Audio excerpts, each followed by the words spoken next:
rain, and he was probably doing a bit of a rain dance this morning too. Yeah, and he grew a moustache specially for today. He told me he put that on for this week, and he's a real character of the sport. One of the funniest guys, and always in supporting the downhillers. He comes from BMX. He's one of the true champions of cycle sport, and well, if he manages to hold on today, I think he'll be a pretty popular world champion amongst the people. He's been around for a long time fighting for something like this. Yeah, it was great to see him take that World Cup win in Hoofleys, I think it was this year, and it's always nice to see those friendly guys out on the circuit do well. He finished 4th last year at the Worlds in Canberra, and in 2005 he picked up a bronze medal.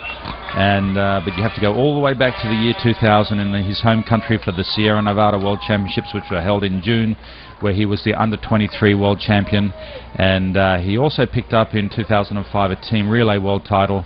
But this will be the one that will matter the most to any riders, to be the elite world champion. And it's a highly coveted title, something that means a lot, and something you can count on for the rest of your life to wear on your sleeve. The rainbow stripes stay on your sleeve and your collar for the rest of your career. Well, this is Liam Colleen fighting with Carlos Coloma, and it has to be said, a great ride by the Brit, who's been out for most of this season, or fighting from the back of the field after coming back from injury. Injured his back and had some real difficulty, chronic problems with back pain. This is Hamida now going over the arch, heading up towards Baghdad Highway, through the forest, and then be up on the Baghdad Highway. Definitely extended that lead. He has indeed. I think he's managed to do what he wanted to do on this lap, and that was to crack the heart of Yaroslav Kulhavy.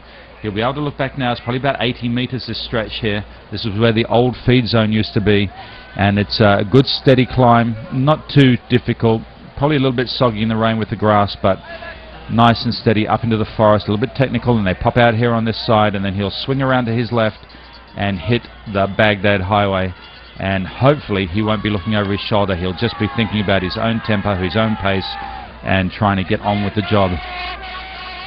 Once they get up through Baghdad Highway, they get across to Beatrice for the very, very last time, and we're running now at 1 hour 44, so they've been out there for quite 1 hour 45 now, so this will take us very close to the 2 hour mark. And I guess it's quite appropriate that the World Championships is a bit of a longer race than Wyndham last week. You don't want to have the big race last week and come into this one with tired legs. So they ran a shorter race for you guys last week, wasn't it? About a 134 or something like that, and then today a 149. So yeah, a little bit shorter last week. Did you enjoy the race in Wyndham? It was.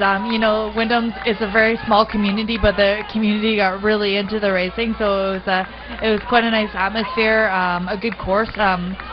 A little atypical of a World Cup course, just because the climb was so long. It was an over 10-minute climb, but nicely broken up with some wood sections. So yeah, I think really they did nice to see it again there. Yeah, I think they did a really good job for their first ever. Having to do a triple and citizen racing and all the other things they took on, I was really impressed. Well, there we can see the gap between first and second, and Kulhavy. Well, I think it's going to be tough now to get back. We know that in third place is Barry Standard. This is fourth coming through now is Nino Schurter. He has a look over his shoulder. He knows that Absalon is the next rider behind him. Those guys having an amazing ding-dong battle all season with race wins and mental games and all sorts of stuff. It really is the changing the guard, I think. We're starting to see that Julian Absalon, this time last year when we were in this position in the commentary booth for the World Cup, we started to see a few cracks in the man's armour, and now it's really played out that he's only won one race in the last year, and that's a lot. Yeah, I think they're saying a lot. I think what you're seeing is that the men's level's increasing, and now Julian used to be a step above, and other guys like Nino and Burry, Hermida, they're getting up there. So now Julian's having to race one-on-one on that last lap, and it's getting a bit more tactical. And I guess he's always been used to being at the front, and then finding himself further back is a different game plan for him to work to. And also for other riders to see that he can be beaten, it sort of changes their way of thinking. And there's often a psychological thing when a rider dominates an era of a sport, or in other sports, it can happen where a tennis player or whatever is dominating, and it's not until someone cracks it and makes them all realize that they can be beaten that others start to take advantage of that. I think you see that on the women's side too, with Gunn Rita's previous domination, and now you're seeing different women going for the win at every World Cup, and it makes it definitely exciting. We'll up the level. It is very true that definitely in women's cross country there have been eras, the Furtado era, the Saidor era, the Gunrita Dala era, Marga Fuliana there dominating many times at the World Championships, but it is very mixed up nowadays, and it's making women's cross country really, really exciting. Here he is on the very last time, down the Beatrice. This is our race leader, Jose Hermida, leading the 2010 World Championships. He really only has the one big climb to go, and then he has to keep it all together on the final descent through La Germaine, and well, the most coveted prize in cross-country mountain biking will be his if he can keep it together. Most coveted annual prize, of course. We mustn't forget that the Olympics are coming up in 2012 in London, and is that going to be a tough competition with the Canadian women? Ideally, I think you're hoping to take 3 women to the Olympics. Well, they've actually changed it in 2008. Now the maximum amount of women that can go is actually only 2. Right. You know, we'll have to see. Maria Lenz talked about retirement, but you know, I think she's got some of her fire and love back, so we'll see if she sticks around. And then you know, we've definitely got Emily Batty, who's gunning for it as well. Yeah, tough competition, but not as tough as it is on the Swiss men's team. That will be a real tough one to pick. Really tight. I mean, it was so tight for Beijing as well. There we see Barry Standard descending, and now Hermida up the climb for the last time. That's Wolfram Kerschat there, who's been a previous World Cup contender, and he's way out the back there, about to be lapped, so he's obviously had some sort of mechanical issues. He normally wouldn't be, you know, 15-20 minutes behind the leaders. So Wolfram Kerschat pulling off to the side there to allow the leaders to come through. Nino Schurter tackling the Beatrice for the last time. See that he gets through safely. It really is a matter of just hanging on, hoping for the best there, and you've got that tight right-hander at the bottom, but most of the men have got through quite comfortably. Kulhavi can see the World Championship just 2 corners away from him.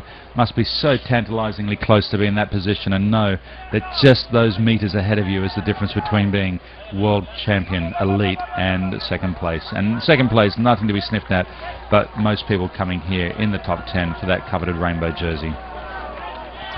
Barry Stander sitting in third. A great ride by the under-23 World Champion of 2009 to be mixing it up in the medals in the elite race in his first year in this category. Now we have Julian Absalon descending. So Schurter's been through, Absalon next. Up the climb. The race was a little bit more spread out than I thought it would be. I thought they might be watching each other on the first 2 laps to see what would be going on. We'd have a train of 15 riders, but I guess the nature of the course does allow things to get split up, especially after the Beatrice. You get a long line, they can split up with a climb straight after. Yeah, St. Anne typically does produce some pretty big gaps, and I guess that's what you're seeing here, but these guys have kept it exciting at the front. Jose Hermida now working the transition over from the climb, heading towards the descent now. He knows he's within a few minutes of being crowned the 2010 Mountain Bike World Champion. What an exciting moment. You've got to try and keep your head together, not lose concentration, not crash on this descent, not think about the podium yet. You've still got a lot of work to do.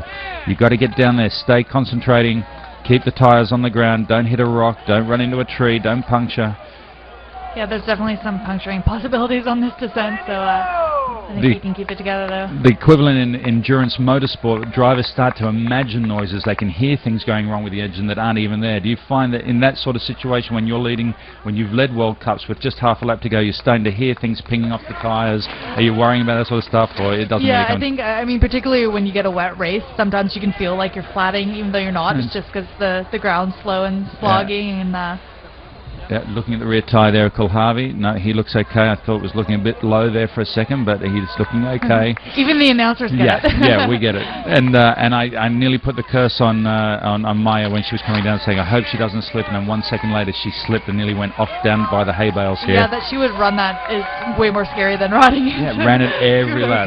Ran it every lap. And I guess running, you were running a hardtail yourself as well? I was, yeah. Yeah, and it was okay to do that because a lot of the men are saying that they find it much more comfortable riding the pulleys on the rocky sections. Yeah, you know, I think I'd definitely like to try, give my dually a bit more of a try next year, but just, you know, when you've trusted one bike for World Cup racing, it's hard to change. You see Barry's on a hardtail there.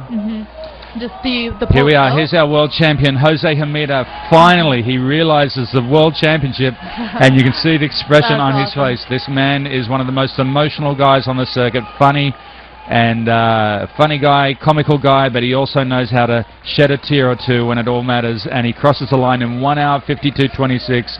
He cannot believe it. He cannot believe that he has finally won this world title. And with a solid gap. For 10 years since he won the under-20